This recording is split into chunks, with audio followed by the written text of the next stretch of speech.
بسم الله الرحمن الرحيم والصلاة والسلام على أشرف المرسلين. Je suis Dr. Younes Abdelaziz. Bienvenue à toutes et à tous.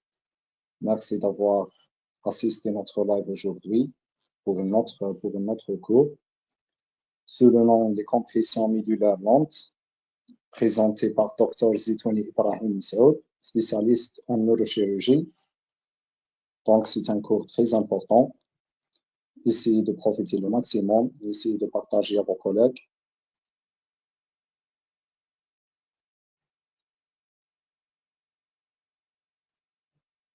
وعليكم السلام ورحمة الله دكتور طه.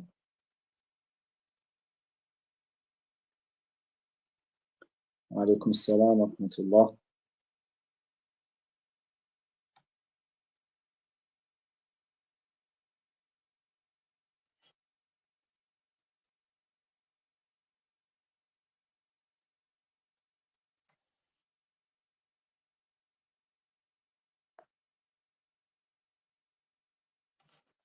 Bon, le cours est très important, surtout pour les candidats de résidence.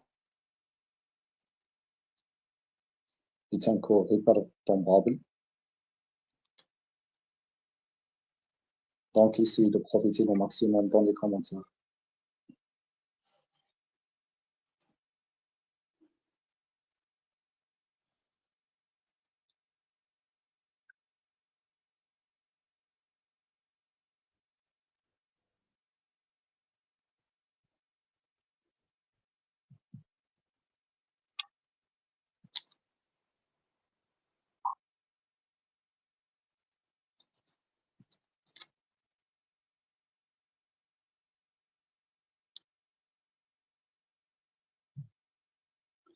وعليكم السلام ورحمة الله.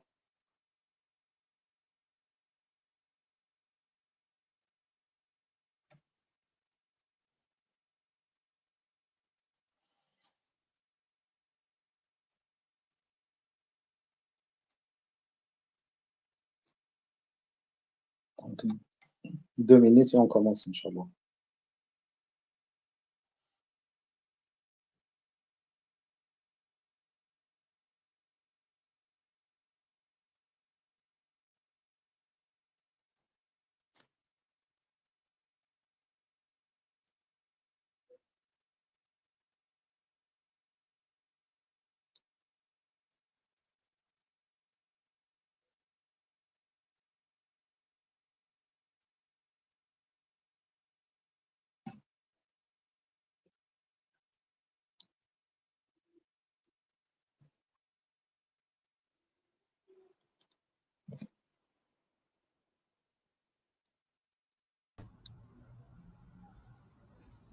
السلام عليكم. حكيم تسمع فيا؟ السلام عليكم. وعليكم السلام ورحمة الله. Merci. حكيم, merci d'avoir accepté cette invitation à notre page. Je vous en Barakallahu prie. fik. Wa fika baraka.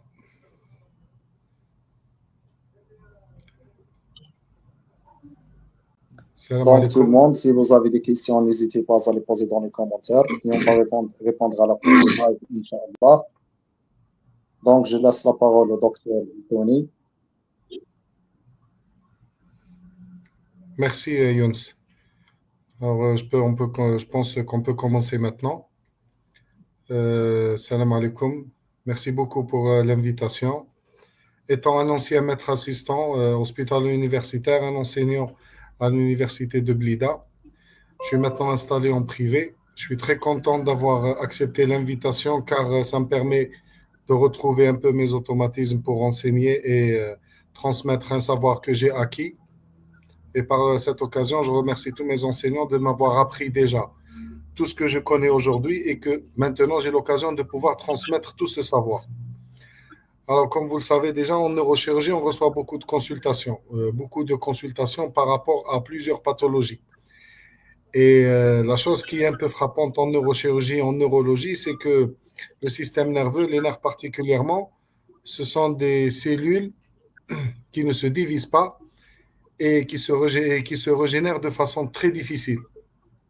C'est pour cela que l'importance de faire le diagnostic très rapide dans les pathologies neurologiques, neurochirurgicales est primordiale, car ça permet à la fois de prévoir et de prévenir les complications et d'éviter qu'il y ait des aggravations chez les patients. C'est la raison pour laquelle ça m'a motivé de choisir, quand on m'a invité pour faire une présentation, de choisir les compressions médulaires lentes. On va essayer de voir ensemble donc dans cette présentation pourquoi les compressions médulaires lentes doivent bénéficier d'un diagnostic rapide, car leur prise en charge, elle doit être aussi rapide afin d'éviter des éventuelles aggravations. Alors, donc on peut commencer, Younes. Oui. Voilà, très bien. Alors, les compressions médulaires lentes. La présentation que je vais vous faire aujourd'hui, ça va beaucoup plus être une présentation qui est courte. On va insister un peu plus sur les bases. Ainsi, on va déduire donc tout le reste de la présentation. Alors, l'objectif de la présentation ici, donc, ça sera premièrement de comprendre quelles sont les bases anatomiques et physiologiques qui sont primordiales donc, dans la compréhension de la physiopathologie des compressions médulaires lentes. À partir de là, donc, on va parler un petit peu de la physiopathologie et on va insister un petit peu sur la sémiologie topographique, c'est-à-dire comment on arrive à localiser la lésion à partir de l'examen clinique. Ensuite, donc, on va identifier quels sont les signes cliniques qui sont révélateurs d'une compression médulaire lente et quels sont les signes qui sont vraiment pathognomoniques d'une pathologie au niveau de la moelle. Ensuite, on va parler quels sont les signes de gravité, donc l'évolution de la maladie. Et enfin, on va essayer d'initier une prise en charge. À partir de là,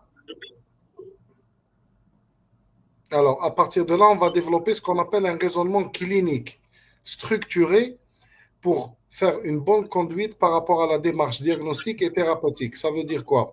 Ça veut dire qu'on va essayer de savoir comment on va raisonner afin de poser le diagnostic le plus rapidement possible, quels sont les examens complémentaires à demander, quelles sont les étiologies qu'on va rechercher, et enfin, quelle est la prise en charge et comment on va initier cette prise en charge.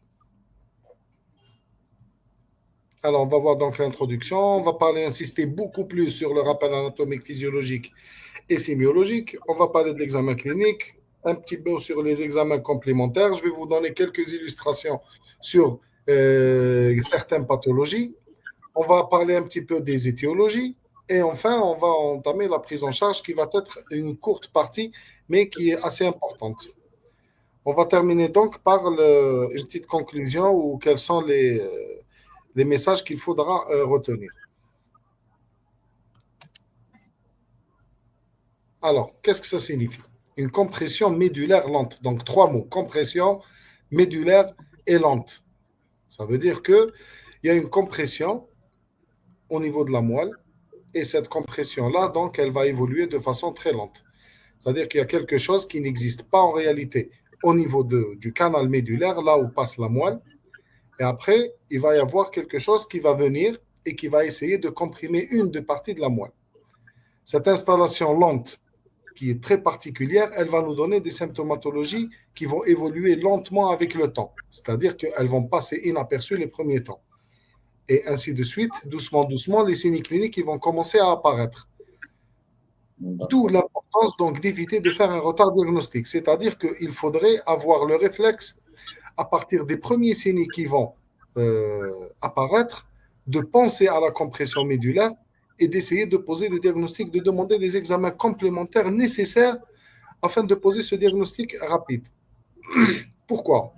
Parce que si on fait un retard et que les signes cliniques deviennent plus évolués, ça veut dire qu'il y aura une souffrance de la moelle et à partir de là, la récupération, elle va être très difficile. Donc, le malade il va être obligé de passer en rééducation, etc. On va voir ça plus tard. Et ce déficit-là neurologique, dans la majorité des cas, lorsqu'on ne fait pas le diagnostic rapide, il est irréversible. Et quand il est irréversible, donc la récupération, elle sera plus lente, voire parfois impossible. À partir de là, il faut retenir ce mot-clé qui est une urgence neurochirurgicale. Urgence diagnostique et thérapeutique. Alors, on va parler un petit peu du rappel anatomique et c'est sur là que je vais insister. Alors, on sait très bien qu'au niveau du canal médulaire, on a la moelle épinière. La moelle épinière, elle commence au niveau de l'occiput. C'est une structure qui est cylindrique dans le canal rachidien. Elle va partir de l'occiput et elle va se terminer au niveau de L1. Ça, c'est très important. Pourquoi? Parce qu'au-dessous de L1, on a les racines de la queue de cheval et ces racines-là, donc on ne va plus parler de compression médulaire, mais on va compression des racines de la queue de cheval. On va voir ça, c'est une petite particularité. À l'intérieur de la moelle, il faut savoir que le rôle principal de la moelle, donc il a deux rôles. Premièrement, c'est un centre de transmission de l'information. Donc, il y a de la substance blanche. Donc, il y a des faisceaux qui vont partir de la périphérie et qui vont passer à travers la moelle épinière et monter jusqu'au niveau du cerveau. Et deuxièmement, c'est un centre nerveux aussi, à travers la substance grise, à travers les motoneurones, où il faut savoir que lorsqu'on a une compression médulaire qui devient beaucoup plus importante et qui est tardive, où la transmission de l'influx nerveux, elle va s'arrêter au niveau de la moelle épinière, et au niveau de la moelle épinière, il va y avoir ce qu'on appelle l'arc réflexe. Et cet arc réflexe-là, il va nous donner certains mouvements au niveau des membres inférieurs ou supérieurs, tout dépend de la localisation de la lésion.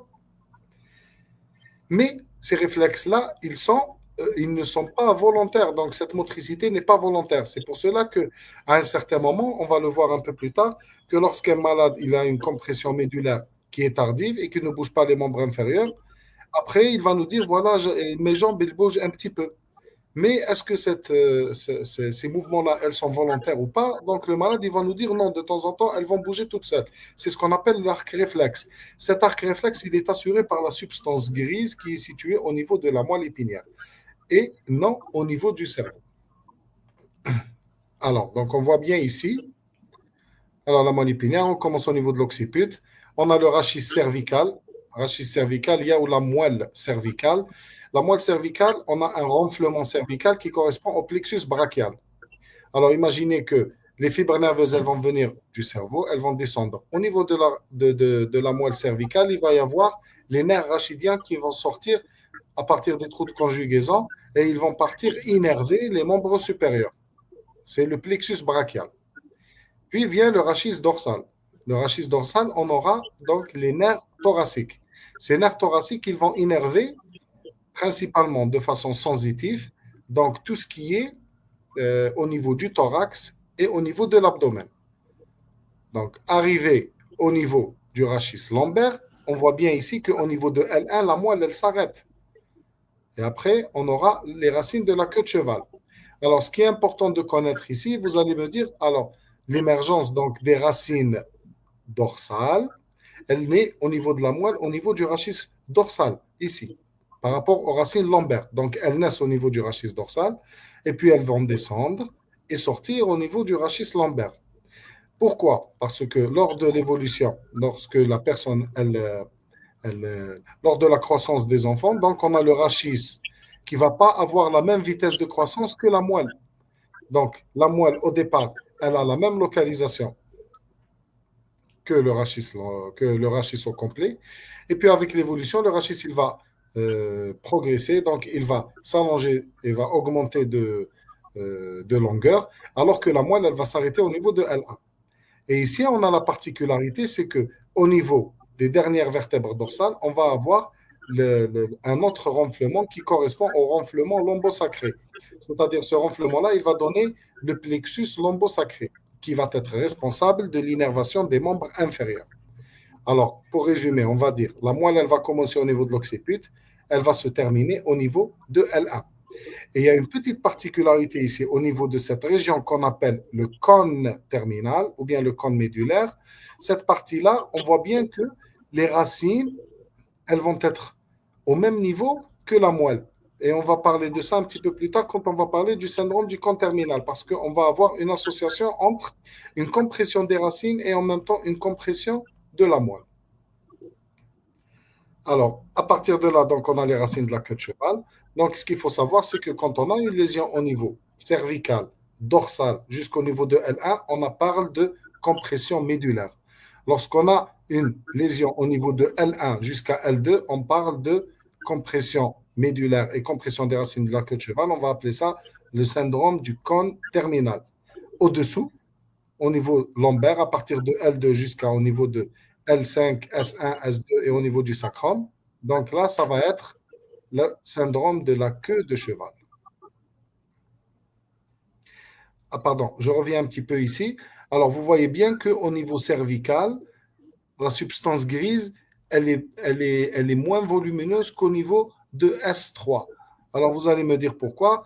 Parce que tout simplement, au niveau sacré, à ce niveau-là, donc il y a peu de substance blanche. Pourquoi? Parce qu'il y a peu de fibres. Toutes les fibres, elles sont sorties déjà de la moelle. Et plus on monte vers le haut, plus les racines, elles vont pénétrer au niveau de la moelle, jusqu'au niveau cervical haut, au niveau de ces deux. Donc, la substance grise importe peu, mais c'est toute la substance blanche, donc tous les faisceaux qui sont venus du corps, elles vont se rejoindre au niveau des trois cordons qu'on va voir un peu plus tard, et elles vont partir directement vers la partie supérieure qui est le tronc cérébral, puis le cerveau. Alors, on a ici la substance grise et on a aussi la substance blanche autour. Donc, ça, c'est une coupe axiale. On a ici le sillon médian postérieur et le sillon antérieur. On va le voir un peu plus tard qu'il existe deux artères principales, antérieure et postérieure, qui vont vasculariser la moelle. On a ici le cordon antérieur, le cordon moyen ou bien antérolatéral, et enfin le cordon postérieur en arrière. Les fibres nerveuses sensitives, elles vont pénétrer au niveau de la partie postérieure. Et puis, les fibres motrices, elles vont sortir de la corne antérieure et elles vont partir directement au niveau des nerfs. Donc, on voit bien que les nerfs, ici, le nerf rachidien, il comporte deux parties, une partie sensitive et une partie motrice. Alors, maintenant, on va parler un petit peu de l'anatomie des faisceaux. On va parler un peu de ces faisceaux-là. Je ne vais pas trop rentrer dans les détails, mais je vais vous donner que ce qui est important dans notre cours. Il existe trois cordons principaux. Je reviens ici. Donc, un cordon postérieur, antérolatéral et antérieur. Ce qu'il faut savoir, c'est que cette jonction, on a la partie postérieure qui prend tout ce qui est faisceau sensitif et une partie au niveau de l'antérolatéral. Alors que la partie antérieure, c'est les faisceaux moteurs et une partie au niveau antérolatéral. Donc, l'antérolatéral, ça va être une jonction entre la partie sensitive et motrice. On voit bien ici, donc, dans le cordon postérieur, c'est la sensibilité fine. C'est tout ce qui est proprioceptif, vibration, tact, le toucher, etc. En antérolatéral, on appelle le spinothalamique. Pourquoi le spinothalamique? Parce qu'il commence au niveau de la moelle, spine, et il va partir au niveau du thalamus. Donc, il est responsable de la sensibilité thermoalgésique et le tact grossier. Le tact grossier, c'est sensibilité un peu profonde. Les faisceaux corticospinal, qui est le cordon antérieur, et une partie du cordon antérolatéral, c'est le faisceau pyramidal. Donc, il est responsable de la motricité volontaire. Et ça va nous donner donc quelque chose de très important qu'on appelle la notion de somatotopie. C'est quoi la somatotopie? La somatotopie, donc, c'est la représentation des nerfs au niveau du corps humain. C'est à partir de là, quand on va examiner le corps humain, on va trouver quels sont les déficits qu'on a et on va avoir une idée sur la topographie de la lésion et de la topographie donc de notre compression. On revient un petit peu ici. Donc, voici les dermatomes. Ça, c'est les dermatomes par rapport à la sensibilité. On voit que la partie cervicale en vert, c'est la sensibilité au niveau des membres supérieurs principalement et au niveau de la partie postérieure de la tête à travers le deuxième nerf crânien, la deuxième paire crânienne qui est le nerf d'Arnold et au niveau du cou. Puis vient le rachis dorsal ou bien la partie dorsale de la moelle qui va être responsable de la sensibilité au niveau du thorax et de l'abdomen. Et ça, c'est très important. Pourquoi? Parce que quand on a une lésion au niveau de la moelle, on va aller directement, on va le voir plus tard, on va aller directement rechercher le niveau lésionnel. C'est-à-dire, on va aller rechercher quel est l'endroit à partir duquel la personne, elle ne peut pas sentir. Et c'est à ce niveau-là que se situe la lésion. Donc, si on prend un exemple, la personne, elle n'arrive pas à ressentir à partir du mamelon vers le bas, on sait très bien que le dermatome au niveau du mamelon, c'est D4. Donc, la lésion, elle est au niveau de D4. Et si elle ne ressent pas à partir de l'ombilic, ça veut dire qu'elle est au niveau de D10. Et ça, c'est de l'anatomie. Donc, il faudra retenir et il faudra connaître quelles sont les parties les plus importantes au niveau des dermatomes. Deuxièmement, ce qui est important à connaître avant de passer à cette planche, donc quels sont les rapports qu'on a au niveau du rachis avec la moelle. Et ça, c'est très important aussi. Pourquoi? Parce que quand on a une compression médulaire, après, on va rechercher quelles sont les étiologies. Une compression médulaire, ça ne signifie pas directement un problème de la moelle. C'est un problème qui comprime la moelle. Ça peut être un trouble au niveau de la moelle, c'est-à-dire une tumeur euh, médulaire, comme ça peut être au niveau des méninges qui recouvrent la moelle, ça peut être au niveau de l'os, ça peut être au niveau des vaisseaux, ça peut être au niveau des muscles, ça peut être un petit peu dans tout l'entourage de la moelle. Il arrive parfois que on a même des lésions qui peuvent être loin et qui peuvent infiltrer. À titre d'exemple, lorsque la compression elle est au niveau dorsal, une tumeur au niveau du poumon, lorsqu'elle a une extension à travers les trous de conjugaison, elle peut comprimer la moelle. Et ça, c'est important à connaître, hein. Les rapports, c'est très important. Un autre exemple, on peut avoir une hernie discale, un disque qui est malade, ou bien un disque qui est fissuré, une hernie qui va sortir et elle va comprimer parfois les racines, et parfois lorsque la compression ou bien la hernie elle est très volumineuse, elle va comprimer la moelle ici en arrière. Donc ça c'est la vertèbre, et entre chaque vertèbre et une autre, on a un disque. Lorsque la hernie elle sort, elle va venir comme ça et elle va comprimer la moelle épinière. On revient un petit peu au niveau de cette planche-là. Donc, on voit bien ici, donc en rouge, ce sont les voies descendantes. Descendantes, c'est-à-dire qu'elles viennent du cerveau. Et quelque chose qui vient du cerveau, c'est quelque chose de moteur, c'est quelque chose qui va donner une action. Et on voit bien ici, le cordon latéral, c'est le faisceau pyramidal latéral. Et en avant, on a le faisceau pyramidal antérieur. L'antérieur, il représente 10%. Il est responsable de tout ce qui est motricité du tronc. Et la latéralité, c'est des faisceaux qui sont croisés. On va les voir ici. Voilà, ça c'est le faisceau pyramidal. Il va descendre au niveau de la capsule interne, il traverse le tronc cérébral et à la partie inférieure du bulbe, il va faire une décussation. C'est pour ça qu'on l'appelle croisé. Et on voit bien qu'il y a une petite partie ici qui va rester et elle ne va pas décusser. C'est celle qui est antérieure, donc celle qui est responsable du tronc. Alors que 90% des faisceaux, ils vont traverser, ils vont partir vers l'autre côté, ils vont aller directement vers le cordon antéro-latéral. Donc là, on va voir que la partie gauche, elle va être responsable de la motricité à droite et la partie droite responsable de la motricité à gauche. Et ça, on l'appelle le faisceau corticospinal, c'est le faisceau de la motricité. Pourquoi corticospinal? Parce qu'il vient du cortex et il descend jusqu'au niveau de la moelle. Alors retenez bien le mot corticospinal, parce que quand on va passer la prochaine diapo, on va voir spinothalamique. Et vous voyez bien que le mot, il est inversé. Corticospinal, ça veut dire qu'il vient du cortex, alors que spinothalamique, il vient de la moelle. Et là, ça va prouver que le corticospinal, il est descendant, alors que le spinothalamique, il est ascendant. Et le spinothalamique, là, il est responsable de la sensibilité, comme on l'a dit tout à l'heure, donc sensibilité thermoalgésique et tactile profonde. Et on voit bien ici qu'à la différence, donc ils sont tous inversés. Donc, à la différence, on voit bien que la sensibilité, elle croise, mais elle croise à l'entrée au niveau de la moelle et pas en haut.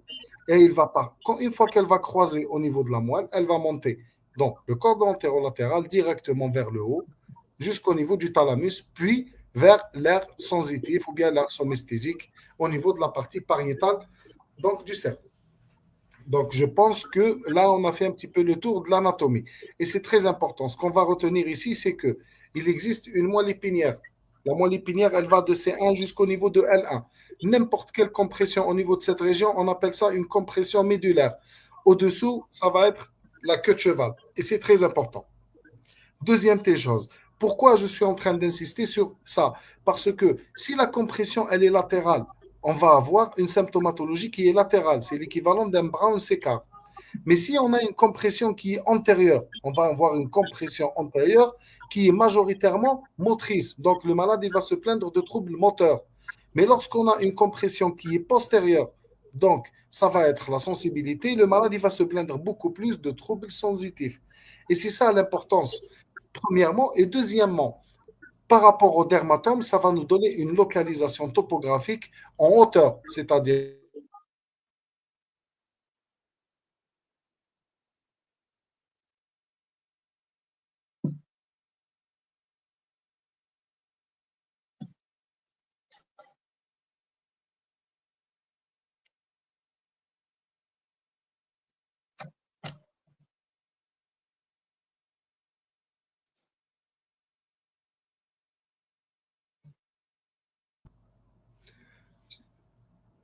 Alors, donc je disais que ça c'est important. Maintenant, on va parler un petit peu de la vascularisation.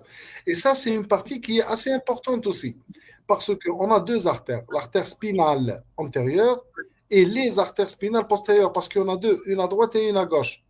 La spinale antérieure, elle va vasculariser le deux tiers antérieur. Donc, quand on parle de deux tiers antérieur, donc c'est beaucoup plus moteur et thermoalgésique. Et quand on parle de tiers postérieur, c'est le cordon postérieur, c'est la sensibilité proprioceptive, c'est la sensibilité profonde et la sensibilité tactile épicritique, c'est-à-dire tactile fine.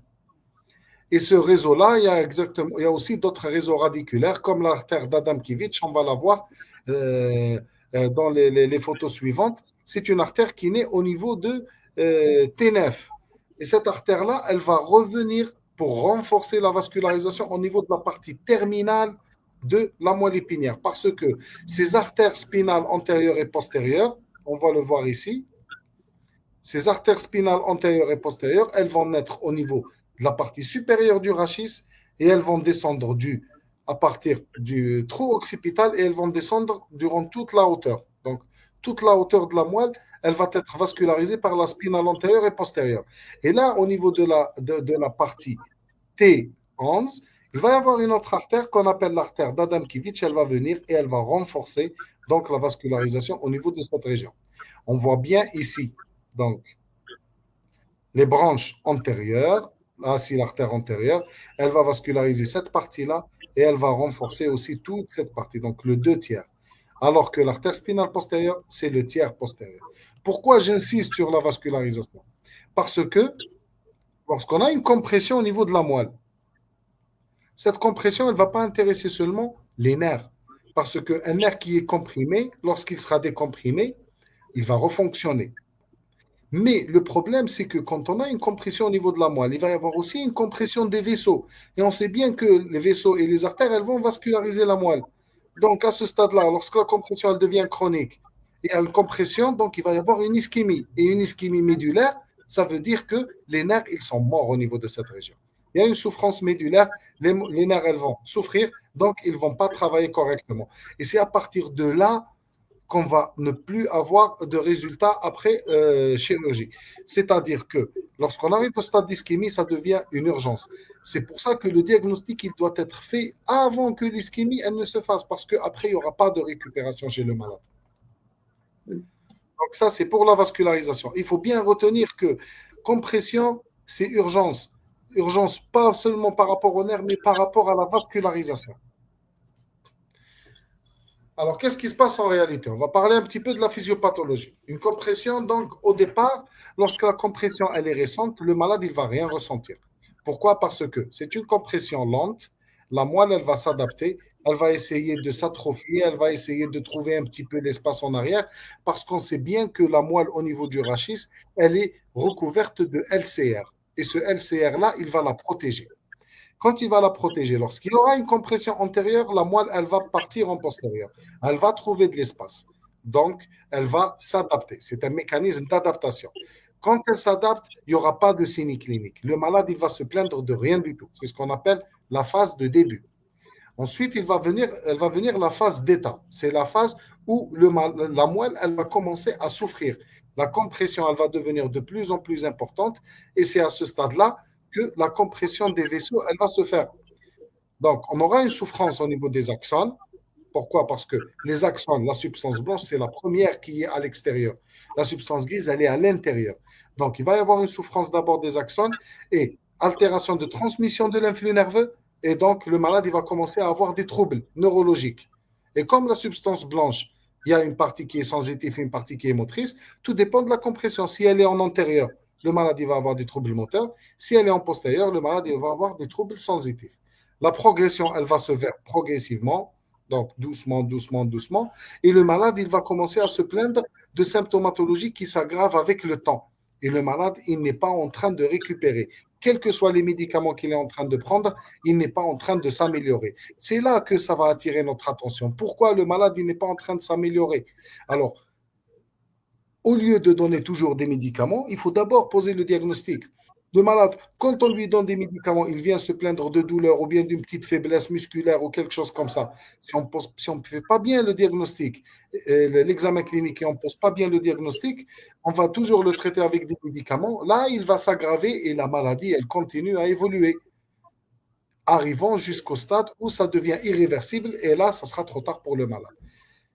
À la fin, lorsque la compression elle va être très importante, il va y avoir la compression des racines, les dernières racines, les plus profondes, ce sont les racines sacrées. Et là, on va avoir l'atteinte sphinctérienne. Une fois qu'on a une atteinte sphinctérienne, ça devient vraiment extrêmement urgent parce que la motricité, elle est atteinte, la sensibilité, elle est atteinte et on arrive au trouble sphinctérien. Et c'est à ce stade-là qu'en général, la majeure partie des maladies, ils sont découverts ou c'est trop tard, on ne peut pas faire grand-chose pour eux. Même si on les opère et on enlève la compression, ils sont obligés de passer par la rééducation et par des traitements médicaux à long terme. Pourquoi? Parce que les douleurs, malheureusement, lorsqu'on a une atteinte des troubles des nerfs sensitifs, les douleurs, elles vont rester toujours persistantes et on sera obligé de laisser le malade avec des traitements à long terme, voire même à vie. J'espère que j'ai été un petit peu clair par rapport au rappel anatomique et physiologique. Je vais rajouter aussi une petite diapo sur la sémiologie, puis on va faire une petite pause s'il y a des questions par rapport à ça. Alors, quand on a une compression postérieure, on l'a dit, donc ce sont des troubles sensitifs, on aura un syndrome cordonal postérieur. On appelle ça syndrome cordonal postérieur parce qu'il y a une compression des cordons postérieurs. Le malade, il va avoir une ataxie, trouble de la marche, une marche un petit peu ébrieuse. Il ne va pas ressentir bien où est-ce qu'il va mettre les pieds. Il va nous dire que j'ai l'impression de marcher sur deux cotons. Il n'a pas la sensibilité des articulations. Il ne sait pas son pied, comment il est mis. Il ne sait pas les mains, où est-ce qu'ils sont positionnés. Il va perdre la marche tout seul. On va se dire le malade, il a un problème moteur. Alors que il faut bien comprendre que lorsqu'on a un trouble sensitif, on peut avoir des troubles de la marche, mais ce n'est pas un problème moteur. Pourquoi? Parce que le malade, il n'arrive pas à ressentir la sensibilité, elle a disparu donc pour le malade. Il a des paresthésies, il ne peut pas ressentir le pied, comment il est posé. Donc, il va nous dire, voilà, j'arrive pas à marcher, alors que c'est un problème sensitif. Mais, alors, en réalité, c'est un problème sensitif et non moteur. Donc, le syndrome pyramidal, par contre, c'est la compression antérieure. Et là, on va avoir les signes du syndrome pyramidal, ce qu'on appelle l'irritation pyramidale. On va avoir une spasticité, on va avoir des réflexes qui sont vifs et on va avoir un signe de Babinski. Ce qu'il faut savoir, c'est que quand je parle de réflexes vifs et signes de Babinski, c'est-à-dire qu'on est arrivé au stade où la moelle, c'est elle qui prend le relais. Pourquoi? Parce qu'il y a une interruption de transmission de l'influx nerveux du bas vers le haut. Donc, lorsqu'on a un problème de transmission, l'influx nerveux, il va arriver au niveau de la moelle, il ne va pas trouver comment il va passer vers les structures supérieures, donc il va faire un arc réflexe au niveau de la moelle. Et c'est là qu'on va avoir les réflexes vifs. Donc, à ce stade-là, déjà, on est devant une compression médulaire. Le syndrome central-médulaire ou bien centromédulaire, c'est ce qu'on appelle le syndrome syringomyélique ou bien la dissociation thermoalgésique, un syndrome suspendu. Et là, je vais insister un petit peu sur ça. Pourquoi? Parce que j'ai oublié tout à l'heure, je vais revenir un petit peu sur une diapo derrière. On a ici au niveau de la substance grise, alors la diapo juste en bas ici, l'image là en vert, on a au milieu ce qu'on appelle le canal épendymère. Ce canal épendymère, il fait suite au système ventriculaire en haut. Donc, il a été créé donc à la naissance et ce petit orifice-là qui, au niveau de cette région, qui va devenir un canal tout au long de la moelle, il va contenir une petite quantité de LCR.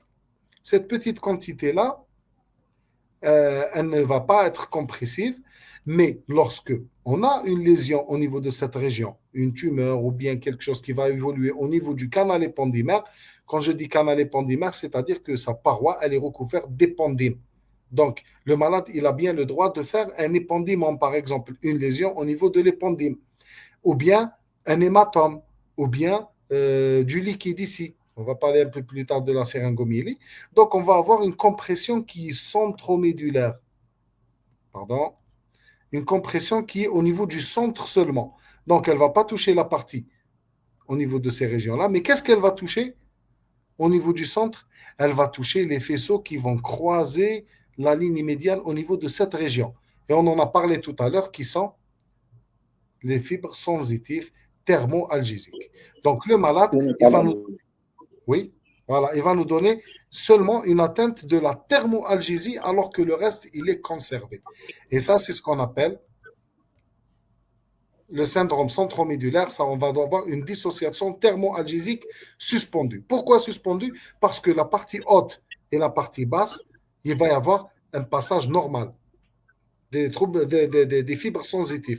Mais au niveau de là où le canal épendymère il est dilaté, c'est à ce niveau-là qu'il va y avoir une compression des fibres spinothalamiques, c'est-à-dire une atteinte de la thermoalgésie seulement, alors que les autres sensibilités, elles sont conservées, c'est-à-dire la sensibilité tactile épicritique. Le malade, il ressent avec ses mains, mais il ne ressent pas tout ce qui est chaleur, tout ce qui est froid et tout ce qui est douleur.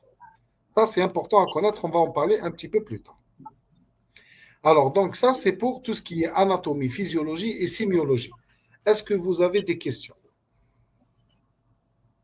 Non, Hakim, c'est bien clair, c'est clair. Donc, on passe. Oui. Alors, maintenant, on va parler d'une notion qui est très importante, qui est la compression Hakim, médulaire je en elle-même. m'excuse, j'ai pas compris bien l'arc réflexe. L'arc réflexe. Alors, ce qu'il faut savoir, c'est que les nerfs, à l'état normal, les nerfs, ils vont partir de la périphérie, ils vont partir de la main directement, ils vont arriver au niveau de la rachis cervicale, et là, il va y avoir deux interconnexions. Une interconnexion qui va passer au niveau de la substance grise, je vais vous montrer ça. Voilà. Donc, ça, c'est la partie. Bon, je vais revenir à cette partie-là. Il va y avoir la partie sensitive qui va venir. Elle va rentrer au niveau de la substance grise. Et là, il va y avoir la substance blanche qui va sortir. Plutôt, la partie motrice qui va sortir par l'avant. Quand l'influx nerveux, il va venir à travers le nerf sensitif, à ce stade-là, il va traverser la ligne médiane et il va partir directement en haut vers le cerveau, ce qu'on est en train de voir ici. Donc, il va traverser et il va monter vers le haut. Lorsqu'il y a une interruption au niveau de cette région, qu'est-ce qu'il va faire? Donc, il va venir, il va s'arrêter à ce niveau-là. Il n'y a pas de transmission vers le haut. Il va sortir à travers la membre antérieure. Donc, c'est ça l'arc réflexe. Et l'arc réflexe, au niveau des membres inférieurs, il va nous donner un signe qui est très important, qui est ce qu'on appelle le réflexe de triple retrait. C'est pour ça que quand on fait une stimulation cutanée, la stimulation cutanée, le malade il va faire une extension. C'est ce qu'on appelle le Babinski. Donc, cette extension-là, il va faire une extension des orteils par rapport au pied, et puis une flexion du pied par rapport au genou, et un genou par rapport à la cuisse. Donc, et la cuisse par rapport à l'abdomen. C'est l'équivalent de quelqu'un qui va marcher sur un clou. Donc, une fois qu'il marche sur un clou, le réflexe qu'il va faire, c'est un réflexe de triple retrait. Donc, il va retirer. Et ça, on comprend que comme ça fait mal, il n'a pas besoin que cette chose-là monte jusqu'au niveau du cerveau. L'influx nerveux, il descend. Donc, il va faire un arc réflexe aussi rapide. Et cet arc réflexe-là, il n'est pas commandé par le cerveau. D'accord? Donc, cet arc réflexe-là, il va devenir plus important. Pourquoi? Parce que la partie cérébrale, le cervelet et le cerveau, c'est un système modulateur. Ça veut dire quoi, modulateur? Il va réduire l'intensité des mouvements qu'on est en train de faire. C'est pour ça que quand on a une interruption de transmission de l'influx, donc on a un arc réflexe, ces réflexes-là, ils sont rapides, ils sont vifs. C'est pour ça qu'on dit les réflexes, ils sont réflexes vifs, polycinétiques. Pourquoi? Parce qu'ils ne sont pas modulés par le cerveau. Et ça, c'est important. Donc, quand on examine un malade et qu'on fait des réflexes, on trouve des réflexes vifs, c'est qu'il y a une compression quelque part au niveau, ou bien du cerveau, au niveau de la moelle. Donc, dans notre cours, nous, ça va être au niveau de la moelle. Donc, on va y aller chercher où est-ce qu'elle est, cette localisation. Et là, je vais vous parler de ce qui est ce qu'on appelle le syndrome de la queue de cheval. Quels sont les signes cliniques qu'on va retrouver? Pas les signes cliniques vraiment, mais quelles sont les parties qui vont être touchées. Automatiquement, quand un malade va avoir une compression médulaire, il ne va pas y avoir seulement une compression de la moelle. Il y a quelque chose qui va augmenter, il y a un processus expansif à l'intérieur du canal médulaire. Il va y avoir à la fois une compression de la moelle, compression de la dure mère, compression de l'os, compression du disque et tout ça. Donc, automatiquement, quand on va toucher le malade au niveau du rachis, on va toucher du haut vers le bas, on va arriver vers une certaine zone, il va vous dire, ah, là, j'ai mal. C'est ce qu'on appelle le syndrome rachidien. Donc, ça va être une douleur au niveau du rachis. Et là, ça va témoigner de l'atteinte, où est-ce qu'elle est à peu près localisée. Ce qu'on appelle le signe de la sonnette. On appuie sur le rachis, sur l'épineuse, le malade, il va nous dire, ah, j'ai mal. Ça, c'est le syndrome rachidien. Une fois on a retrouvé le syndrome rachidien, on va directement rechercher la lésion au niveau de cette région. Alors, je vous donne un exemple. Si on est au niveau de D4, on appuie sur l'épineuse de D4. Le malade, il vous dit, ah, j'ai mal. D'accord, ok. On va poser des questions. Est-ce que vous avez des douleurs en hémiceinture, c'est-à-dire des douleurs qui vont venir d'ici vers l'arrière? C'est le nerf rachidien 4, le quatrième paire rachidien, D4. C'est celle qui vient de D4. Donc, ce nerf-là, il va être responsable donc de la sensibilité en hémiceinture, au niveau de l'espace intercostal. Il va vous dire oui, j'ai des douleurs à type de décharge électrique ainsi que des paresthésies. Ça, c'est le syndrome lésionnel parce que c'est la lésion, elle est située au niveau de cette région. Et le syndrome lésionnel, il témoigne de la compression du nerf. C'est pour ça que j'ai mentionné ici syndrome neurogène périphérique, c'est-à-dire compression du nerf. Et majoritairement, en général, on trouve des troubles sensitifs parce que c'est la partie sensitive qui est touchée. Et pourquoi je dis sensitif et pas moteur? On peut trouver dans le syndrome neurogène périphérique des troubles moteurs. Mais lorsqu'on est au niveau du cervical et lombaire, bien que la partie lombaire, c'est un queue de cheval. Donc, la partie cervicale, on va avoir des troubles moteurs au niveau du lombaire supérieur. Mais ce n'est pas ça qui va attirer l'attention du malade. Ce qui va attirer l'attention du malade, c'est la douleur. Et la douleur, c'est un signe sensitif. Ça, c'est important. Quand on a retrouvé la localisation au niveau du rachis et qu'on a retrouvé la lésion, où est-ce qu'elle est située, on va aller chercher est-ce que la compression, elle comprime seulement la racine ou bien elle comprime aussi la moelle. Si elle comprime la moelle, donc tous les faisceaux qui vont être au-dessous de la moelle, ils vont être touchés, eux aussi. Et on aura le syndrome sous-lésionnel. Donc, sous-lésionnel, c'est ce qu'il y a au-dessous. Donc, lorsque la compression au niveau des trois, elle est importante, tout ce qui vient en bas, il va être touché. Donc le malade, il va avoir une anesthésie, il ne va pas ressentir en bas, il va avoir des réflexes vifs, il va avoir un syndrome pyramidal, il va avoir troubles sensitifs et il va avoir des troubles sphinctériens. Donc tout ça, ça rentre dans le syndrome sous-lésionnel, c'est-à-dire tout ce qui est sous la lésion, il ne fonctionne plus. C'est ça le syndrome sous-lésionnel.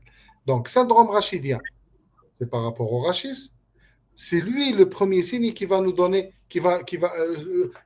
c'est le premier signe, on va dire, le signe d'alerte, ou bien je dirais même le motif de consultation du malade. Il va venir toujours pour des douleurs au niveau du rachis. À partir de là, on va lui, s'il vient au stade de début, on peut faire le diagnostic à ce stade-là, au niveau du rachis. Et le malade, il peut, s'il a une compression médulaire, on peut le guérir et il peut ne pas avoir de séquelles. Une fois que le malade il vient et l'évolution elle va progresser, il va avoir des douleurs au niveau des nerfs périphériques. C'est ce qu'on appelle le syndrome lésionnel. Et c'est à ce stade-là qu'on est obligé de faire le diagnostic. Parce que si on arrive au stade de syndrome sous-lésionnel, là, ça va être un petit peu trop tard et le malade, il n'aura pas trop de chances de récupération. Donc, l'importance ici, c'est de mettre le diagnostic et d'arriver à poser le diagnostic au stade de syndrome rachidien et syndrome lésionnel et de ne pas arriver au syndrome sous-lésionnel. Bien que dans la majeure partie des cas, le malade, quand il a des douleurs au niveau du rachis, il consulte, on lui donne des médicaments. L'histoire, elle évolue.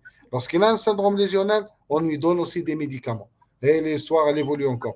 Jusqu'à arriver à un stade où il vient consulter pour des troubles de la marche, avec des paresthésies dans tout le corps, des troubles sphinctériens, et c'est là où c'est trop tard.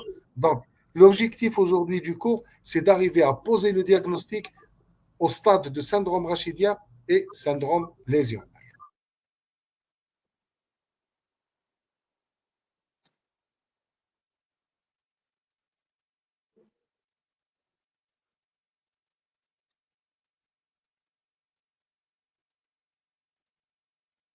Donc, je pense que pour moi, le cours, il est terminé parce que tout ce qui va venir plus tard, ça va être des choses qu'on va déduire ensemble.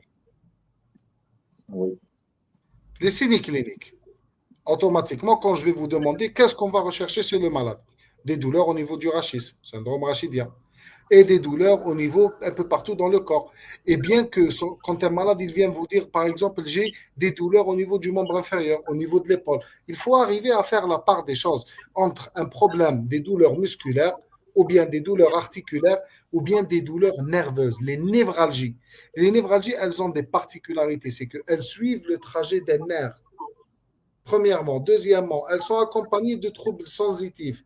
Et troisièmement, on peut arriver même à voir des réflexes vifs, des réflexes qui sont abolis. Tout dépend du territoire dans lequel nous sommes. Et on va avoir aussi une faiblesse musculaire, voire même une paralysie complète d'un territoire.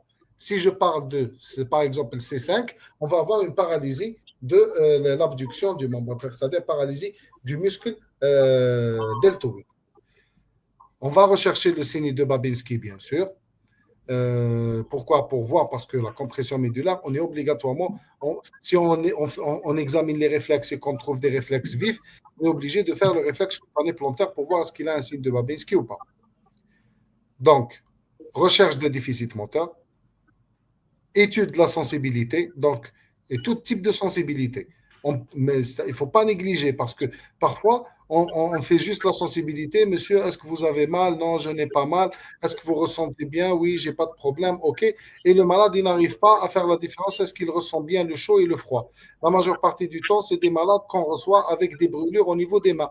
On trouve qu'ils ont plusieurs cicatrices au niveau des mains, des brûlures, et on leur pose des questions. Qu'est-ce qui vous est arrivé ici? Ils nous disent, voilà, أنا اتحركت.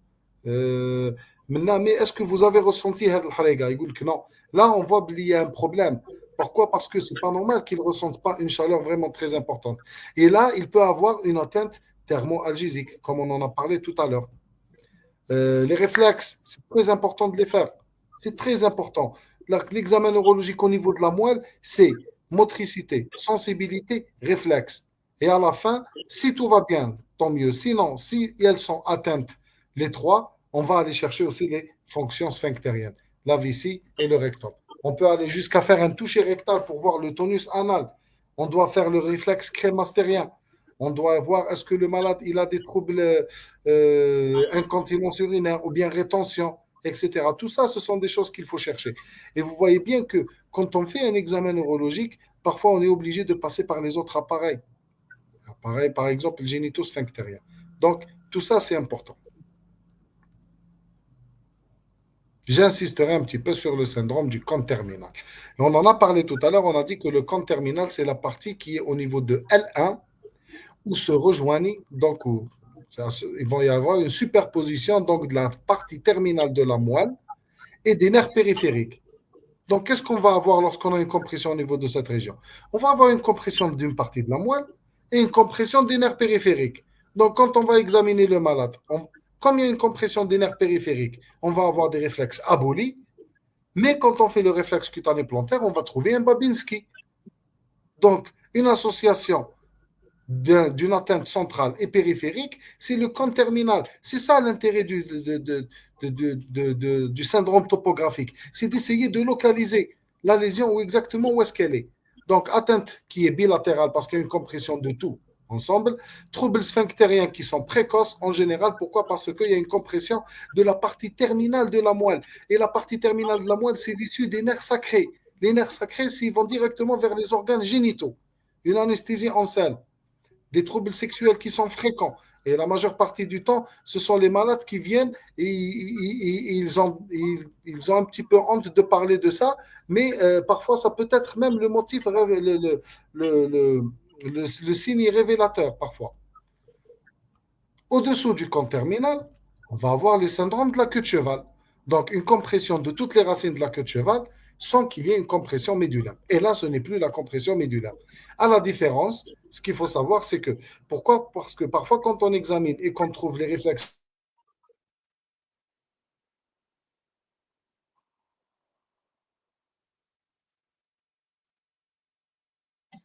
dans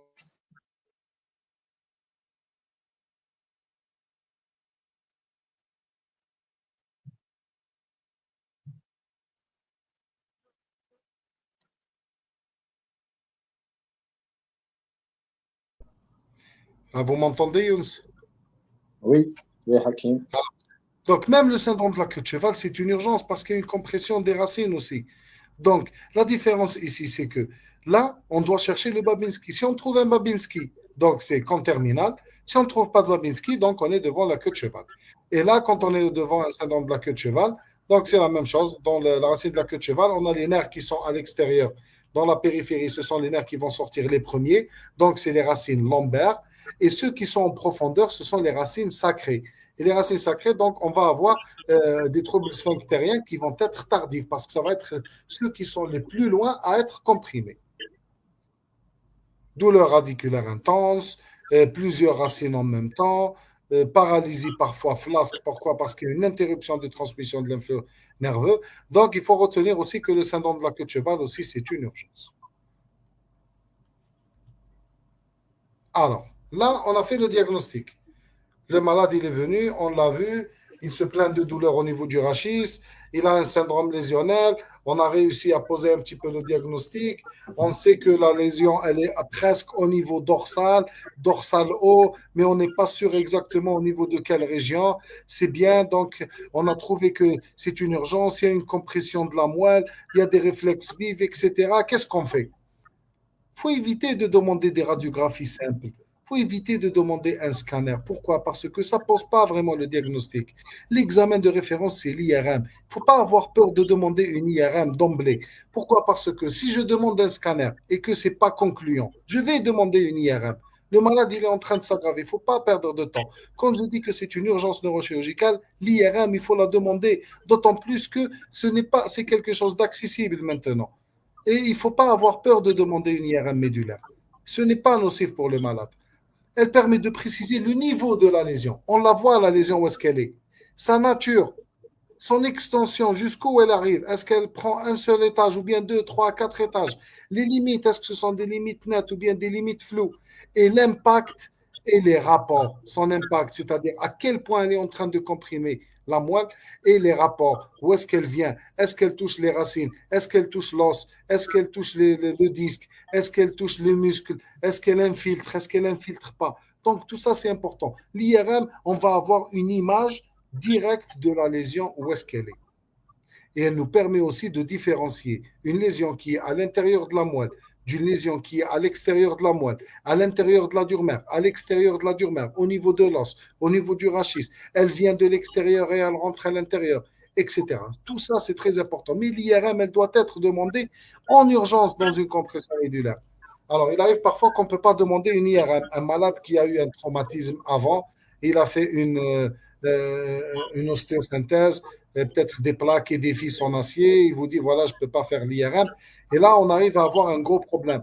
Là, qu'on est obligé de demander un scanner et on doit se baser beaucoup plus sur l'examen clinique. Mais en général, l'IRM, elle doit être faite et il ne faut pas hésiter à demander l'IRM.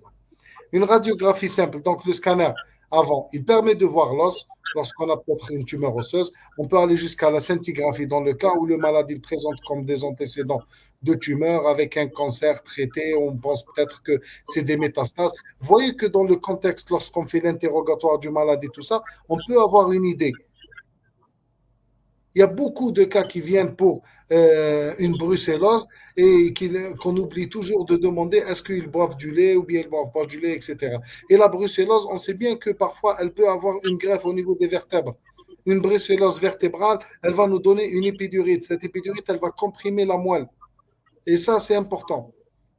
La radiographie, donc, elle permet de voir est-ce qu'il y a des déformations ou pas. La myélographie, donc, elle est abandonnée maintenant. La myélographie, ce sont des procédures avant même que l'IRM elle vienne.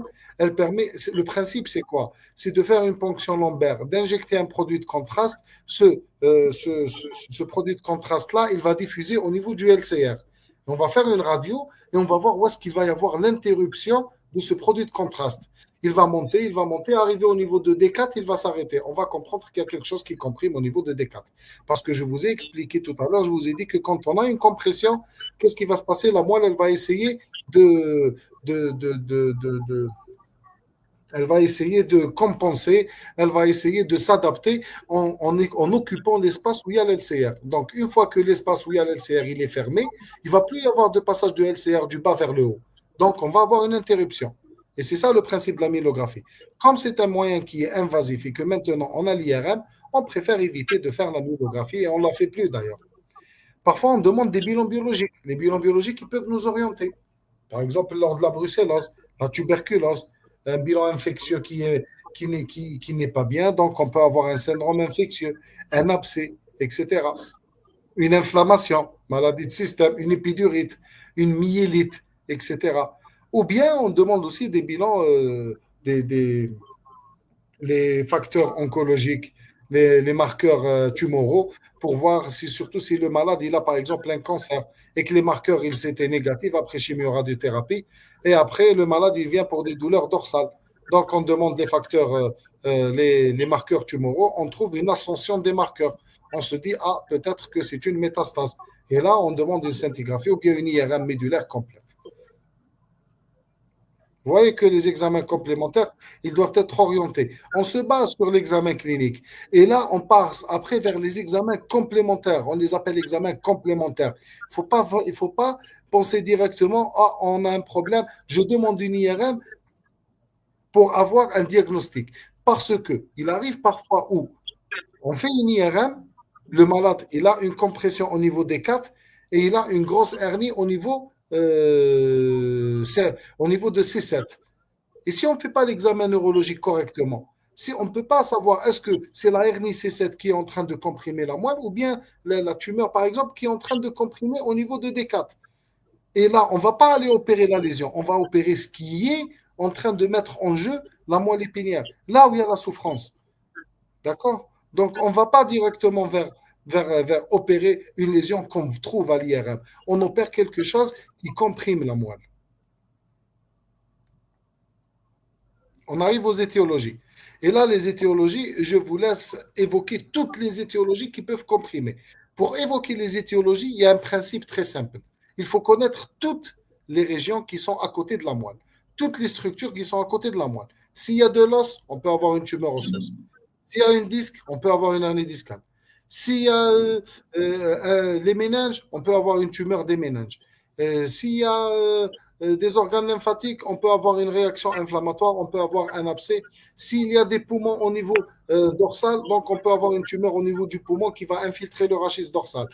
Si on a une prostate, on peut avoir une tumeur de la prostate qui va comprimer et qui va donner des métastases osseuses, etc. Donc toutes les étiologies peuvent être évoquées. Mais là, on va les classer un petit peu en tumorales et non tumorales.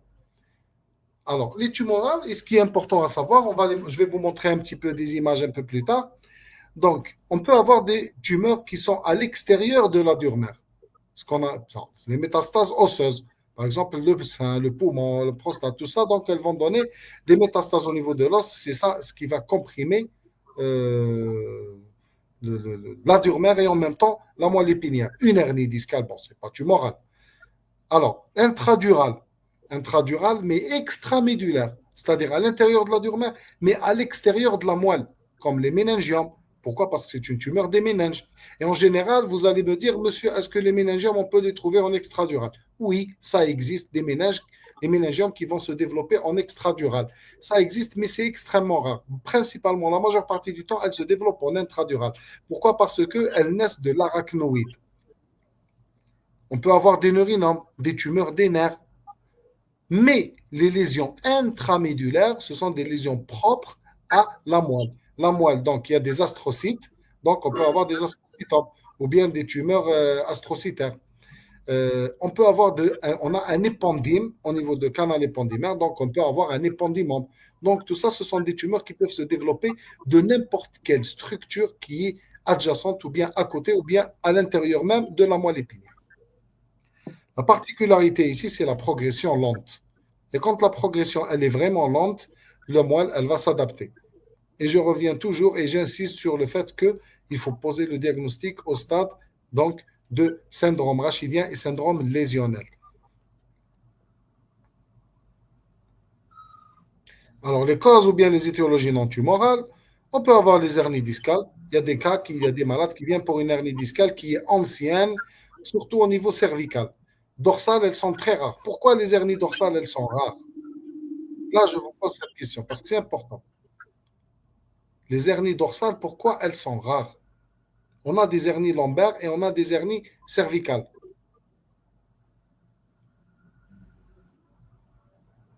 Je pense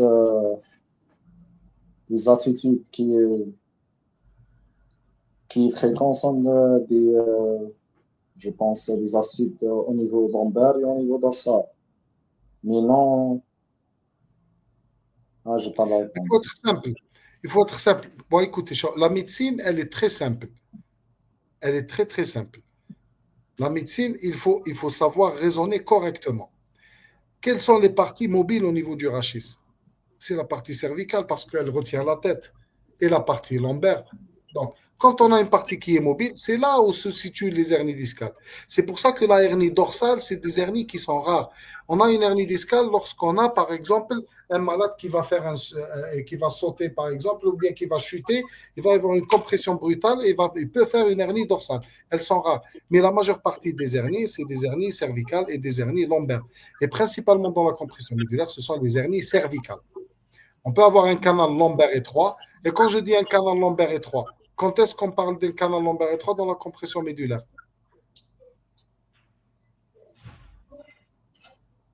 Je n'ai pas compris votre question. On dit un canal lombaire étroit. On sait très bien que la partie lombaire, c'est la queue de cheval. Mais quand est-ce Oui, qu'on dit canal lombaire étroit? On dit qu'il est responsable d'une compression médulaire.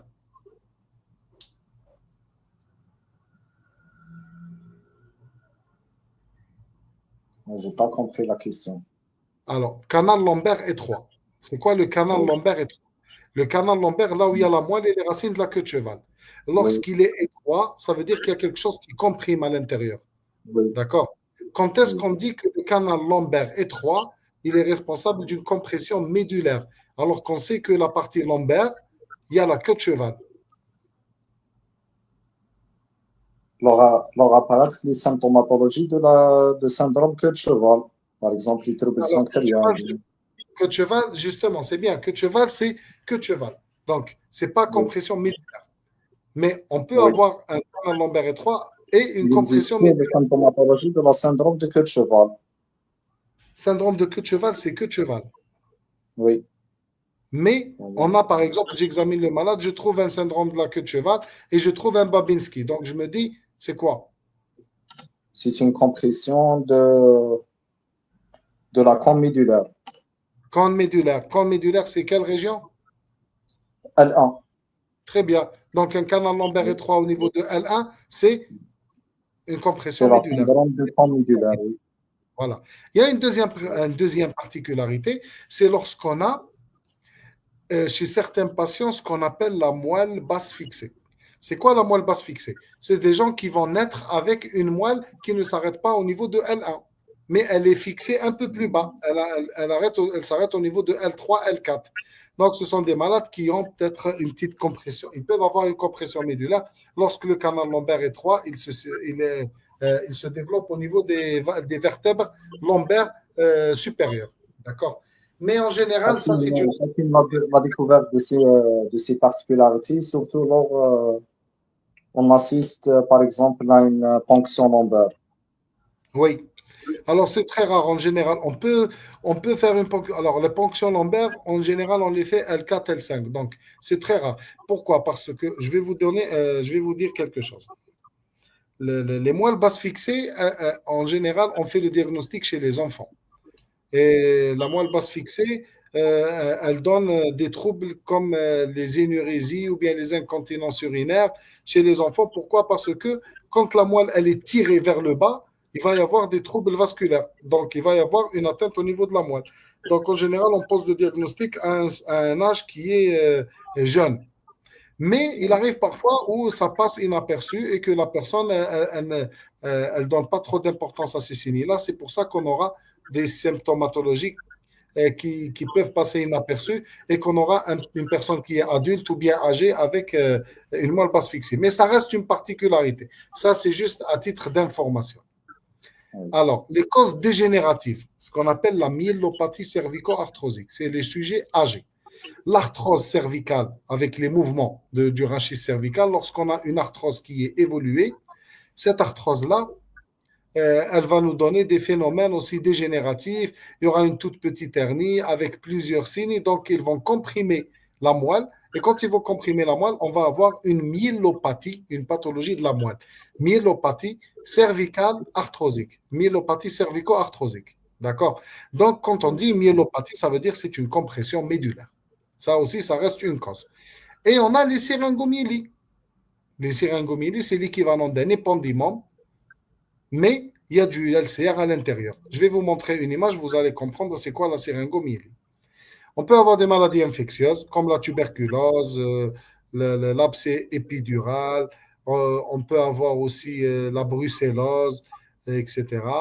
On peut avoir les kystidatiques vertébrales. Donc tout ça, ils peuvent.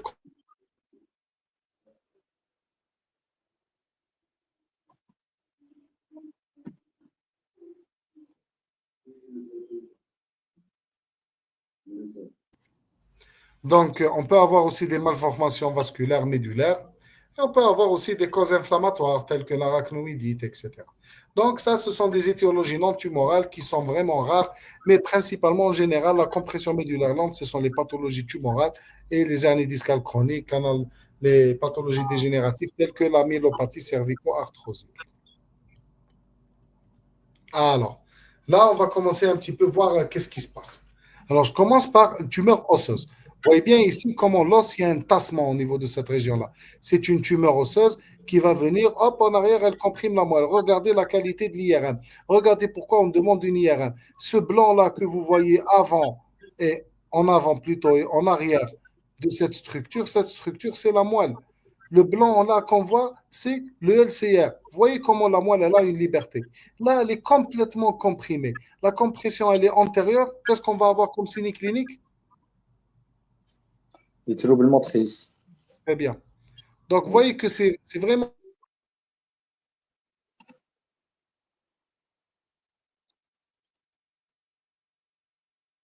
au niveau de cette région, la vertèbre des deux, on a un méningiome.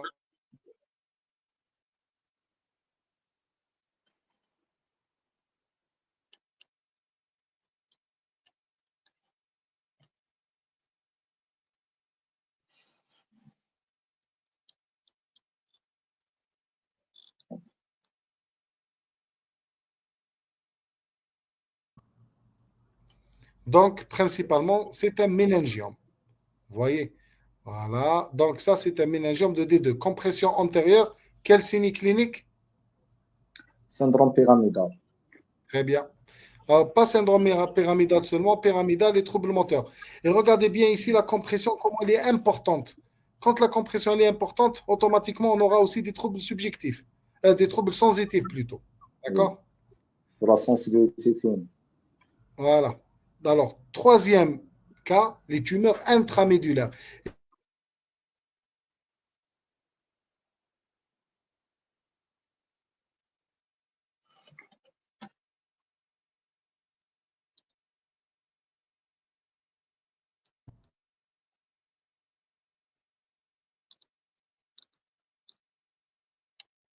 Je pense un problème de réseau.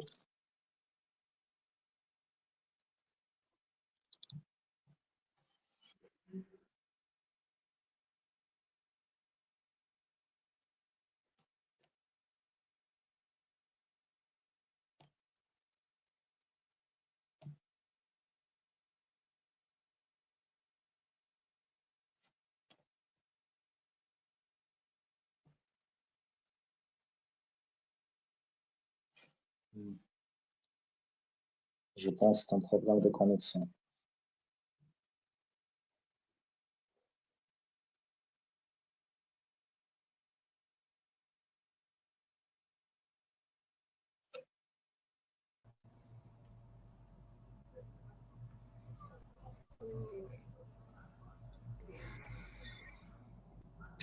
Alors, je m'excuse, on peut continuer, je pense.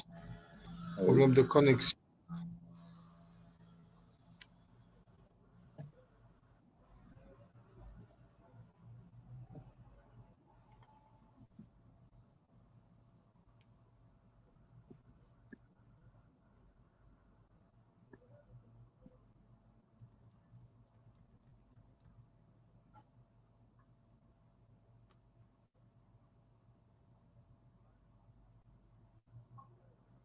Alors, 9, 10, 11, pardon.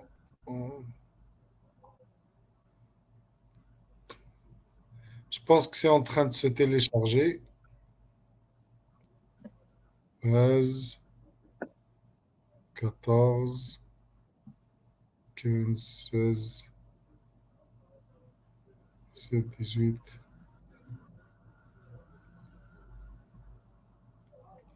Alors, donc voilà. Ici, je disais que la moelle, regardez comment elle est gonflée au niveau de cette région. Ça, c'est une tumeur qui est à l'intérieur de la moelle. C'est une tumeur intramédulaire. Et regardez ça, c'est une image. Pendant l'intervention, la moelle, elle est gonflée. Donc là, quand on ouvre la moelle et on enlève la tumeur qui est à l'intérieur. Donc, c'est une image pérope. Regardez bien l'image. Tumeur osseuse, tumeur extradurale, plutôt extramédulaire. Quand tumeur osseuse, c'est extradurale. Extramédulaire, intramédulaire. Et on voit bien ici une hernie discale cervicale. Hop, comment elle est en train de comprimer. Donc, le disque qui sort, il va comprimer. Regardez, souvenez-vous bien de cette image. Ce truc blanc, cet hypersignal blanc au niveau de la moelle, c'est ça ce qu'on appelle la myélomalacie. C'est la souffrance de la moelle. D'accord? Quand on a ce signe blanc, ça veut dire que la moelle, déjà, elle commence à souffrir. Et là, il faut intervenir rapidement. Il ne faut pas attendre.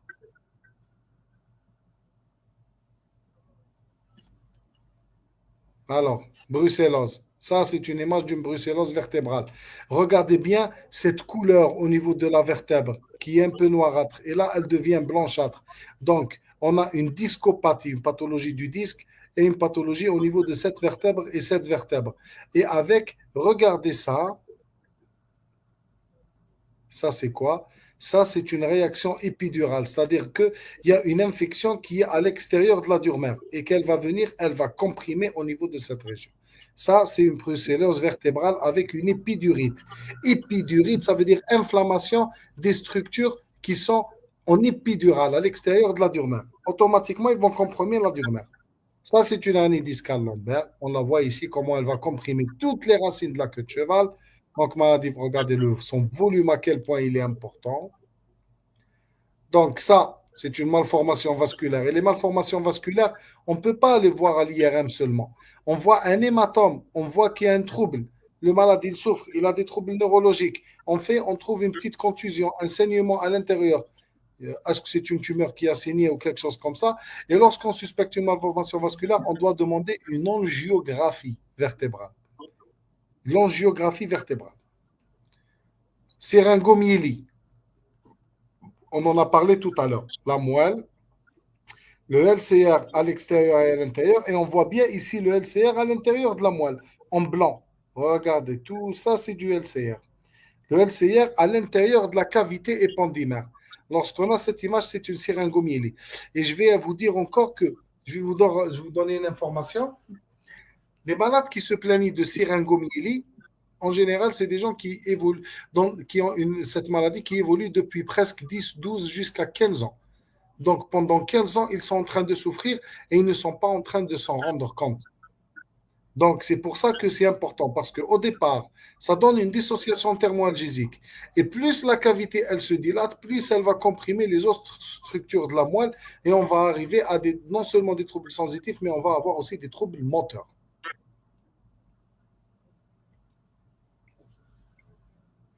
Comment on va prendre en charge ces malades? Il y a un objectif. Donc, premièrement, c'est de soulager la compression médulaire. En d'autres termes, sauver la moelle. Deuxièmement, on doit traiter la cause. Donc, on va enlever ce qui est en train de comprimer la moelle. À travers cela, on va prévenir les complications. On va maintenir les fonctions neurologiques qui restent parce que quand on opère, on ne peut pas assurer une récupération, mais on évite qu'il y ait une aggravation. Pourquoi? Parce que ce que le malade déjà, il a comme signe clinique, il peut récupérer comme il peut ne pas récupérer. Mais le but de l'intervention, c'est d'éviter qu'il y ait une éventuelle aggravation et espérer enfin une amélioration de la qualité de vie du patient. Quelqu'un qui ne marche pas, il va essayer de récupérer sa marche, il va recommencer à marcher. Quelqu'un qui est de troubles sphinctériens, c'est difficile de vivre avec une incontinence urinaire et incontinence anale. Des gens, ils ne peuvent pas sortir dehors, ils ne peuvent pas rester en groupe, etc. C'est vraiment difficile. C'est pour ça que c'est important de prendre en charge ces malades rapidement. Alors, en général, on a parlé que c'est une urgence diagnostique. Mais même si vous faites le diagnostic, il faut orienter le malade rapidement vers la neurochirurgie. C'est là où le neurochirurgien doit le prendre en charge. Et lui aussi, il doit le prendre en charge rapidement. Donc, c'est aussi une urgence thérapeutique. Ce qu'on peut faire avant d'envoyer le malade, c'est de mettre le malade sous corticothérapie. Pourquoi? Parce que lorsqu'on a une compression de la moelle, il y a toujours un œdème au niveau de la moelle. Cet œdème-là, quand on met le malade sous corticoïde, l'œdème, il va dégraisser, il va s'améliorer un petit peu et on va diminuer un petit peu la souffrance de la moelle. Donc, l'œdème aussi, il va comprimer la vascularisation dont on a parlé. Quand on réduit l'inflammation et l'œdème, il y aura moins de compression et on pourra donner des chances au malade de récupérer. La chirurgie, donc, si la compression elle est postérieure, on va par en arrière. Donc, la minectomie, on enlève. Donc, tout ça, c'est côté chirurgical. Exérèse de la tumeur. S'il y a une fracture ou bien une vertèbre qui est détruite, on doit stabiliser le malade, faire une fixation. Si la compression est en avant, une hernie discale, on doit enlever l'hernie discale, on appelle ça la dissectomie, etc. Parfois, quand on opère la lésion et qu'on envoie à l'anatomopathologiste, il nous dit que c'est une tumeur maligne et que le traitement chirurgical seul ne suffit pas. Donc là, on est obligé de partir à la chimio, la radiothérapie. Donc tout dépend de la cause. Et enfin, la rééducation post-opératoire, elle est très importante. Tout malade qui a un déficit doit bénéficier d'une rééducation post-opératoire. Parce que la rééducation, elle permet la récupération. Dans le meilleur des cas, il peut retrouver une activité et un mode de vie qui est normal. Mais il faut éviter d'arriver au stade de paralysie complète. C'est ça le problème. Parce que lorsqu'on a une compression des racines, les racines, on peut les sauver. Mais lorsqu'on a une compression de la moelle et que la moelle, c'est bon, il y a une ischémie et il y a une destruction de la moelle. La moelle, elle est morte, elle ne fonctionne plus. On ne peut pas récupérer à ce stade-là. C'est très difficile. On arrive à la fin. Alors, qu'est-ce qu'on a retenu? Première des choses, c'est de chercher les signes cliniques, c'est de chercher le motif d'appel. Un malade qui vient pour un problème au niveau du rachis, il faut toujours garder en tête que ça peut être une compression médulaire jusqu'à preuve du contraire.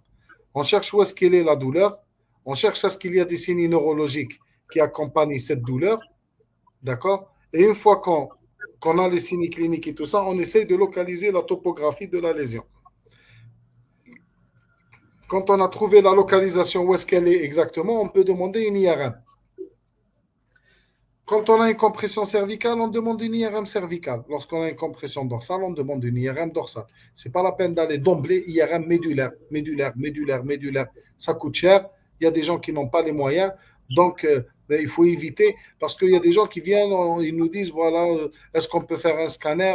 Pourquoi? Parce qu'on demande une IRM ou parfois. Ça coûte très cher. Alors qu'on peut, si on arrive à localiser, on peut faire une IRM cervicale de 1,8 million. Donc, on aide le malade au lieu de l'envoyer pour faire un scanner de 200 on confirme donc par une IRM médulaire, bien localisé si on fait bien le diagnostic topographique. On recherche l'étiologie donc à travers l'interrogatoire. Il faut toujours rechercher est-ce qu'il y a un contexte infectieux, il y a un contexte néoplasique, est-ce qu'il y a quelque chose de vasculaire, etc. Il y a inflammatoire. Tout ça, c'est très important. Et enfin, une fois qu'on pose le diagnostic, directement, on adresse le malade pour une prise en charge adéquate. Ou bien pour, c'est-à-dire que si on trouve par exemple un malade qui a un cancer qui est dépassé, avec des localisations vertébrales, la tumeur, elle est au stade évolutif, elle évolue toujours, elle n'est pas guérie. Il y a une petite compression au stade de début. On peut éviter la chirurgie si on a des localisations osseuses, on envoie le malade directement en radiothérapie. Là, ça lui évite peut-être une chirurgie. Donc, si on pose le diagnostic avant qu'il y ait une compression médulaire complète, d'accord? C'est très important. Parfois, la chirurgie, l'oncologie, la rééducation. Donc, tout dépend du contexte. Voilà, je pense que j'ai terminé. Oui, Hakim, on passe aux questions. Si vous avez des questions. Oui.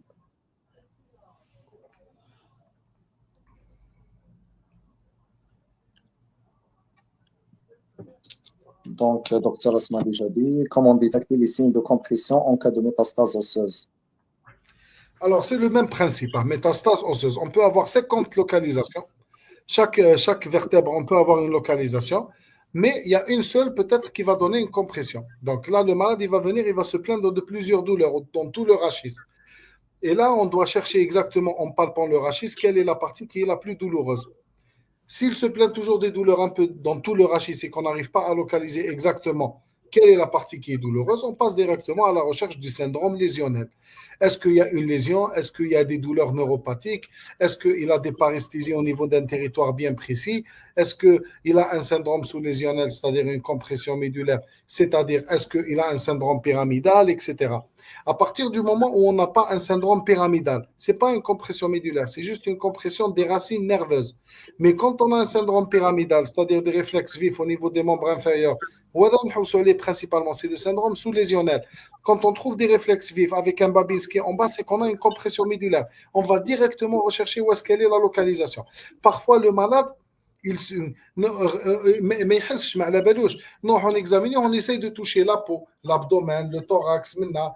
Lui dit par exemple, jusqu'à et là, on a le niveau sensitif, c'est-à-dire le siège lésionnel.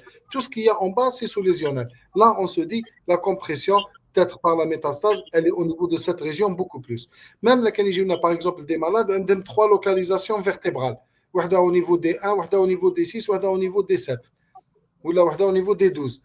لازم نعرفوا احنا وين اللي الكومبريم لا موال مش نروحوا نوبيريوهم الكل. فهمتي j'espère que vous avez compris ce que je voulais dire. C'est le Oui. syndrome topographique. On doit faire une corrélation anatomo-radiologique. Mouche la radio, on opère tout ce qui est au niveau de la radio. Une autre question, lorsqu'il y a un épendymome, par exemple, il y a aussi hydrocéphalie ou non? Très bien. Alors, l'épendymome, c'est un problème seulement au niveau de la moelle. Donc, en général, on n'a pas d'hydrocéphalie associée. En général. Hein. Lorsqu'on a une hydrocéphalie, c'est quand on a un épendymome au niveau de C2, par exemple, la vertèbre cervicale, bon, la moelle cervicale, où l'épendymome, il dit une extension jusqu'au niveau du cervelet. Il va comprimer les voies d'écoulement du LCR. Et là, on va avoir une hydrocéphalie associée. Mais c'est rare. En général, les épendymomes, on va plus parler d'un épendymome cervical, où là, au niveau de la moelle, ça va être un épendymome de la fosse cérébrale postérieure. Un épendymome au niveau du quatrième ventricule. Il va bloquer les voies d'écoulement du LCR. Mais un épendymome au niveau de la moelle, ما تكونش عندنا une hydrocéphalie. Oui. Hakim, il faut préciser que ces compressions médulaires ne sont pas d'origine traumatique. Très bien. Alors ça, c'est important parce que quand j'ai fait la présentation, j'ai parlé ici, je ne l'ai pas mentionné. Bon, alors on ne parle pas de cause traumatique parce que ce n'est pas une compression médulaire lente. Une compression post-traumatique, traumatisme, c'est aigu. Et quand c'est aigu, c'est une section de la moelle. Ce n'est pas une compression médulaire lente. Quand on a une section de la moelle, il n'y a rien à faire pour le malade. On lui fixe seulement le rachis, c'est pour permettre après une nursing et la rééducation et tout ça.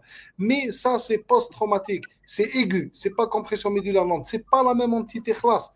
Aigu, ou lente, lente. On doit faire le diagnostic rapide, mais compression médulaire aiguë, ça dépend. On ne peut pas savoir. Hakim, l'EMG, il y a l'indiqué ou non? Ah, très bien. Bon. Maintenant, on va passer un petit peu vers les explorations électriques. Alors, l'EMG, il permet de rechercher les déficits périphériques. Quand on a par exemple une compression au niveau cervical, l'EMG parfois il nous oriente, qui chauffe les réponses au niveau de l'EMG, il peut nous dire voilà, il s'agit d'une atteinte centrale. Il peut orienter le diagnostic. Mais l'EMG, dans les cas de compression médulaire, on le fait beaucoup plus pour voir, pour évaluer le degré d'atteinte. C'est pas pour poser le diagnostic. D'accord? Où il n'y a pas que l'EMG, il y a aussi le PES. PES, c'est le potentiel évoqué somesthésique. Il permet de rechercher, il permet de poser le diagnostic. Est-ce qu'il y a une atteinte de la sensibilité? Donc, quand on a une atteinte de la sensibilité, aussi, ça permet de faire un bilan lésionnel. هكا باش كيجي المرض نقولوا له فوالا عندك لو نير هذا تقاس هذا تقاس عندك هادو تقاسوا هادو تقاسوا هادو سي با سور تريكوبيري منهم. C'est Donc, dans ce sens. c'est une méthode pour confirmer la symptomatologie. Ça permet de confirmer la symptomatologie et de faire un bilan lésionnel. D'accord? Donc, je dis, bon, l'EMG, oui, mais quand on demande l'EMG, c'est dans quel but? C'est pour rechercher une étiologie? C'est pour confirmer le diagnostic? Non, on fait l'IRM d'emblée. Il ne faut pas perdre de temps. Il faut être efficace. Le terme efficace, je l'aime bien. Il faut être efficace. C'est-à-dire, on a trouvé des signes, on cherche directement. Confirmer. Je fais confiance à mon examen clinique. Quitte à تشوفي المرض وتلقاي باللي examinité عنده un trouble moteur, عنده des douleurs, عنده un syndrome pyramidal, عنده des réflexes vifs. انا نزيد ندوموندي l'EMG. L'EMG نخليوه لينا قالش يروح دير لي ام ومن بعد نديروا لو ام جي بوغ افوار اون ايفالواسيون ا بو بري لو دوغري داتنت وين بلاصه جاي واش كاين واش ما كانش سي دون سو سونس لا هذا ما كان مي il ne permet pas.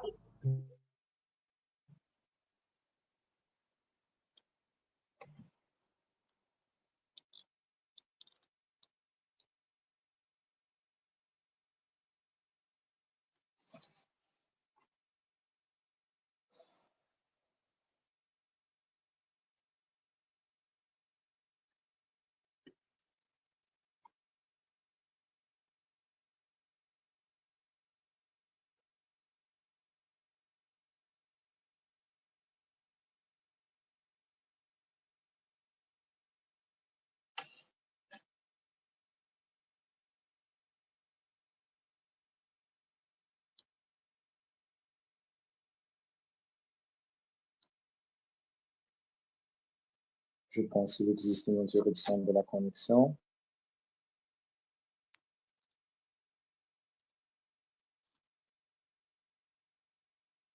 Donc, on attend quelques minutes.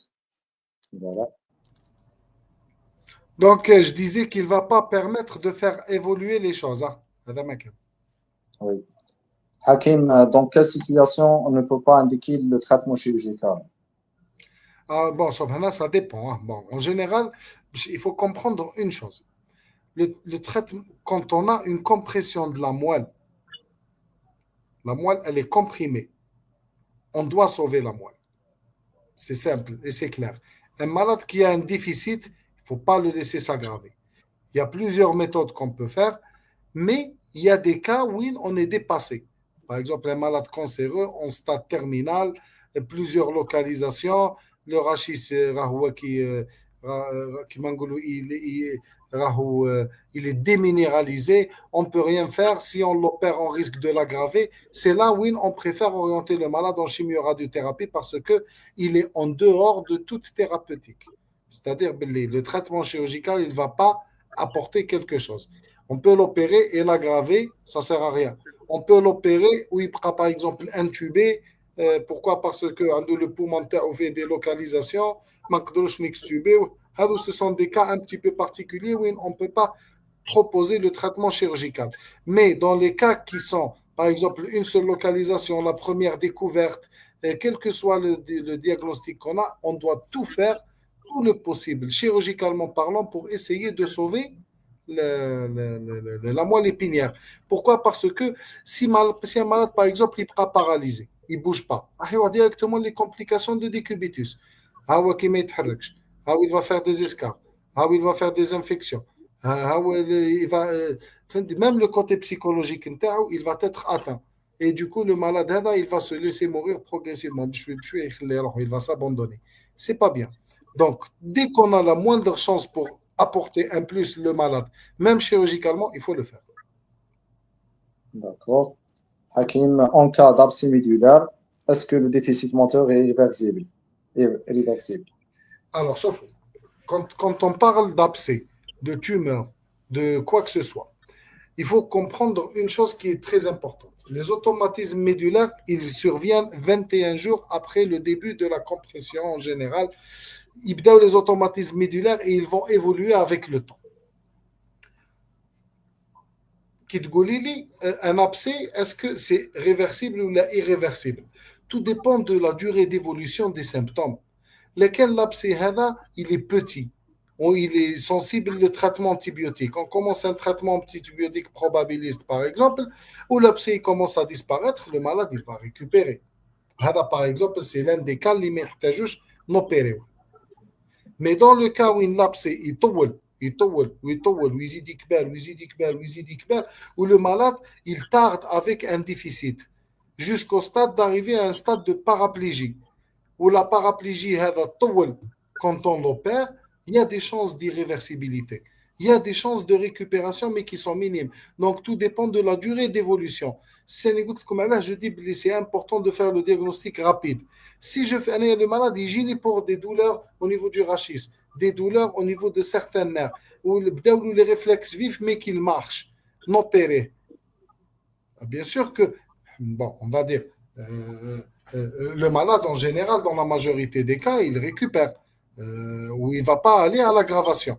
Mais les cas d'un malade hygiéna, après 3 mois, où il est paraplégique, il ne bouge pas, avec trouble des fanères, avec trouble génito-sphinctérien, pour un abcès, on vous opère. On vous opère, mais on vous donne une chance, parce que chef Rabbi subhanahu, c'est pas nous. On fait ce qui est scientifiquement possible. Mais on l'opère, mais on ne sait pas est-ce qu'il va récupérer ou pas. Il y a des cas où, surtout, il y a eu des cas où après 2 ans, 2 ans de symptomatologie, 2 ans de symptomatologie, je sais très bien, mais scientifiquement parlant, les chances de récupération, elles sont très, très fines. On ne va pas l'opérer, surtout la Canaroua qui est dans un état grabataire et tout ça. Bon, enfin, donc tout dépend de l'évolution des symptômes. Là, c'est des symptômes qui évoluent depuis peu. On donne une chance. Il y a, c'est réversible.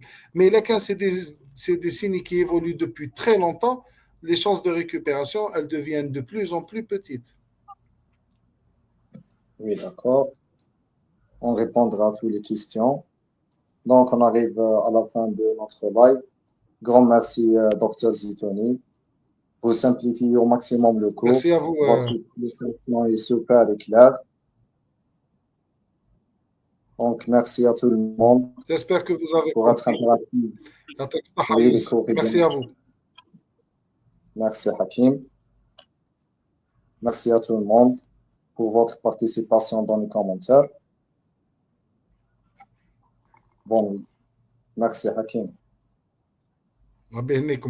À très bientôt et bon courage. Bon courage.